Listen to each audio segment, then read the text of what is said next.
My name is Vicky Austin. I'm a trainee solicitor here at Miller Sands and I work in the private client department. I'm going to talk a little bit about transferring the ownership of your home to your children. Many of the clients here at Miller Sands ask us whether it's a good idea. They are keen often to avoid care fees and tax. I'll start with tax.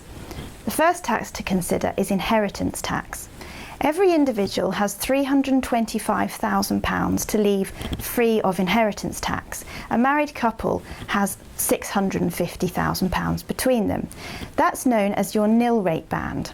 If you have assets worth more than your nil rate band, then your estate is taxed at 40% on your death. So you might think that gifting your property to your children will save you on inheritance tax.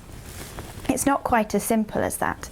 If you gift your property to your child today and then you die within 7 years of that gift, HMRC consider that the value of your property is still part of your estate on your death.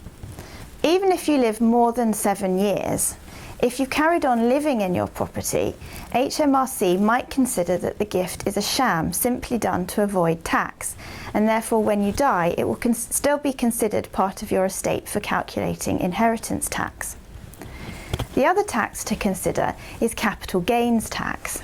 Capital gains works entirely separately from inheritance tax. If you gift your property to your child today and then you live another 20 years, it's highly likely that the value of your property will have increased quite considerably. Therefore, after your death, when your child comes to sell the property, they will have gained and they will have to pay capital gains tax.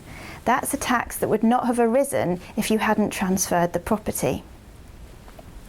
I won't go into details about care fees now, but the rules on care are changing in April 2016, and the situation might not be quite as bad as you think it is.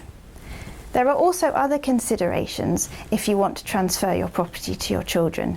These are such as what happens if your child dies? What happens if your child goes bankrupt?